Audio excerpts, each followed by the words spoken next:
Hello students, today I'm going to explain about the algorithm and flowchart. Algorithm and flowchart. What is the role of algorithm in the programming field or in the computer science? About that only today I'm going to discuss. And today also I will discuss a few important things about the algorithm, that why algorithm is required and what are the benefit of algorithm, and also I will give some example based on algorithm and flowchart. So before that, if you haven't subscribed this channel till now, so subscribe it so that whenever I will upload any video it will reach to you first. Now let's start. Algorithm algorithm, what is this? First, you understand algorithm can be defined as a step-by-step procedure for solving a problem. Means nowadays, computer science is a field of study that solve variety of problems by using computers.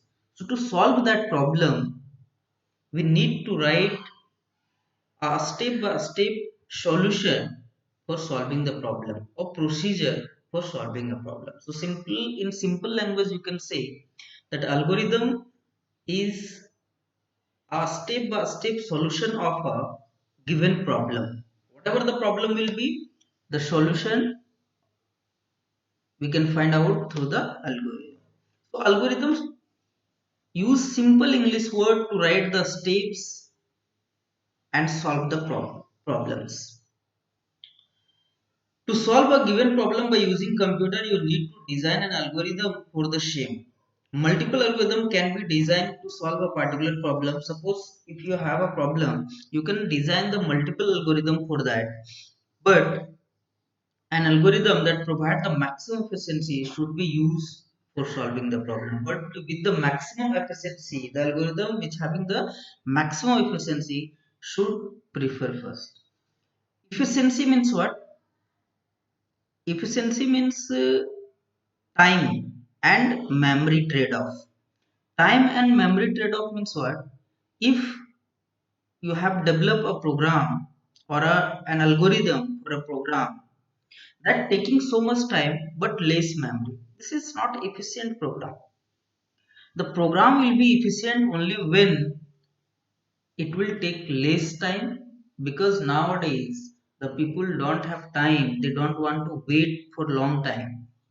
So we should develop an algorithm such that it will take less time. Memory can be expendable, no problem. Memory, if memory will take more, memory will take, no problem, we can expand that, but time cannot be expand, understood? So about this, you have to keep this in mind. For example, in our life always happened,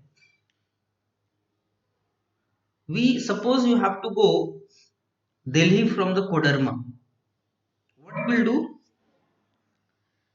You don't know how to go there, so you will ask me, and I will write a algorithm for that, that you should go to the station, buy ticket of Delhi, and if any train will be there, so take that train and you will reach Delhi. So now the steps become easier to you. Now you can follow that step and you can reach your destination.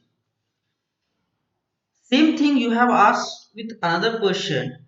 He told you that go to the Kodarma station and take a train for Ranchi, and from Ranchi you take helicopter, so that you will reach shortly within less time.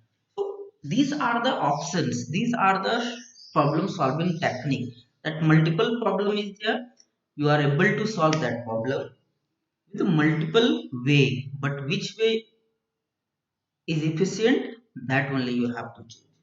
So these are the things, that multiple algorithm can be designed to solve a particular problem. Now what are the features of good algorithm? So few features are there like ease of understanding.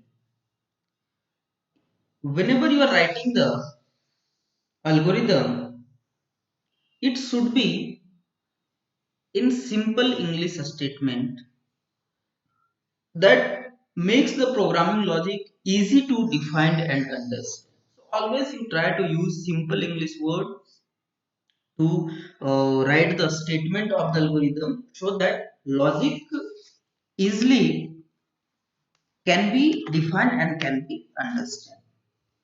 Next is flexible. The steps should be written in sequential manner. Sequential manner means step 1, step 2, step 3 like that, so that it can be easily translated and written as a program in any programming language.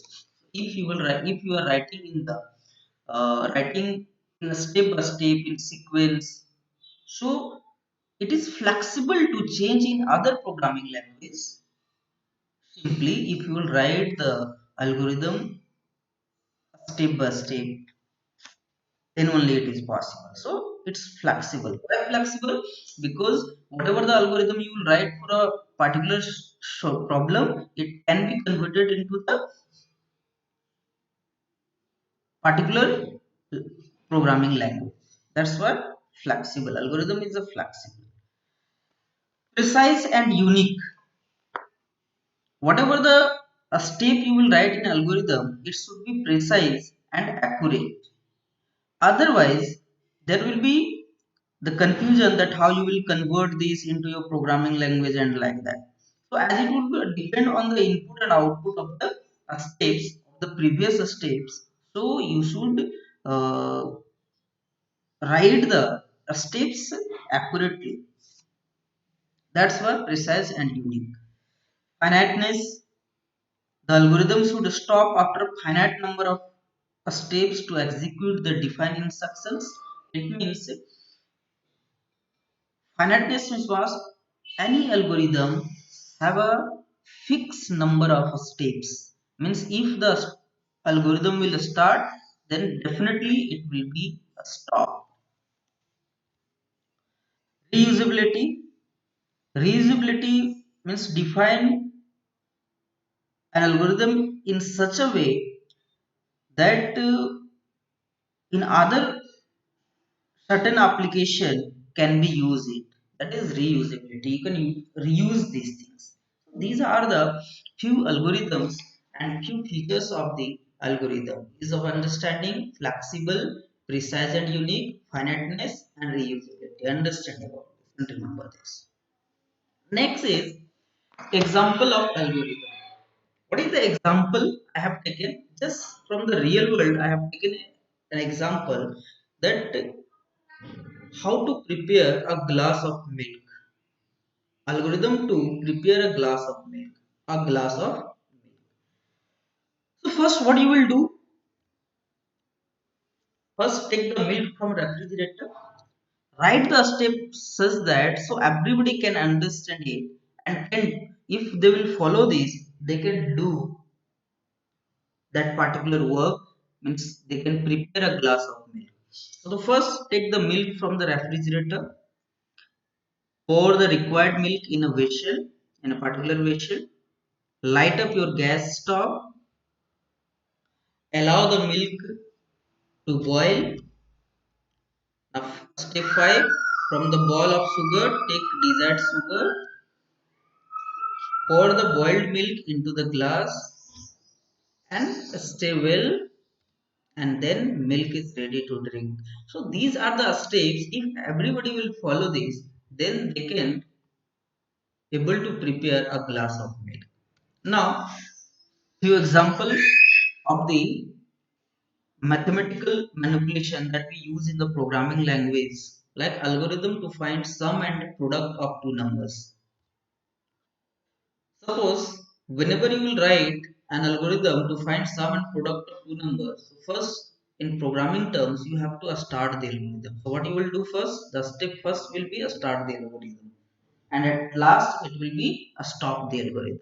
So remember this and keep in mind, a start the algorithm, then input first number, I have taken n1, input second number n2, find sum of two numbers like n1 plus n2, find product of two number n1 into n2, print sum and product. After that, see, all the programming concept is based on IPO cycle: input, process, and then output. So input, process, and output. See, I have taken input, two numbers. Now we have done process. Now output. So IPO cycle. Now work over start, input, process, output. Now end the algorithm or stop the algorithm. So you remember this. The computer work on the IPO cycle. So whatever the program you will write or whatever the algorithm you will design, that should be based on IPO cycle: input, process, and then output. This algorithm can design in another way like this. Start the algorithm, input n1 and n2, let sum equals to n1 plus n2, let product equals to n2 into n1 into n2, print sum and product, and stop. In simple step also you can design this type of same algorithm. And I told you in beginning only that for a particular algorithm there are multiple for a particular problem there are multiple algorithms, so you can design like that. One more example you can take from this, that find the average of sum and product and all this. Now after the algorithm, how to design this algorithm into the flowchart. Flowchart means the graphical representation of an algorithm used in solving a program. Graphical representation means pictorial representation or diagrammatical representation. Either you can use the diagram, pictures, and graphical. That's why in simple line you can say graphical representation of an algorithm is called flowchart. What is flowchart? Flowchart is a graphical representation of an algorithm. Now, flowchart can be drawn using different symbols by means of boxes and flow lines. So, few boxes and flow lines you have to understand about that. What are they? See, symbols and name. This is the symbol which is called a start and end. When you have developed an algorithm, so you first start a start algorithm and an algorithm. So when you write the program using the flowchart, so first you have to write this step and you have to write a start. And to connect one symbol to another symbol, we use flow line like this or like this. So arrows or flow lines, also this is called arrows and flow lines. Flow lines used to connect one symbol to another symbol, and this box is used to print input, you accept input and print it out. I told you that any program, any problem based in computer based on input of IPO cycle, so input box is required and output box is also required. And then process, suppose you have to find the sum, so where you will process, here you are, with the help of this box you have to process. And this one is the decision box, if and else condition can be used from this. So simply you remember this one is the start and end, this one is the input, this one is the process. Now take one example. I've taken example sum of two number using flowcharts. What I have used, I use a start symbol, then arrow, then input number one and number two, then sum equals to number one, number two. This is in the process box, and then output box. This is the input box, and this is the output box, and end. So whatever the algorithm you are designing, for that only it is a graphical representation. So anybody can understand it. Other program is also there, average of three numbers. So first a start, input, number one, number two, sorry, two numbers. By mistake I wrote this. Two numbers. Two numbers. Simply In the place of this 2 will be there, two numbers. So number 1 and number 2. If there will be three numbers, so increase the number 3, or number 1 plus number 2 plus number 3 and print sum. So these are the ways. Now suppose you have to find the average. Now what you will do, you will declare an average a here, and a equals to sum by sum by 2, and simply how to find the average. Average means what? Whatever the sum you have calculated, sum divided by total number. So total number is what? 2. So simply you have to write here average equal to sum by 2. Average calculated. Now print average and print sum and also average. Okay. So like that only you can do at the time of declaring these things. Okay, students.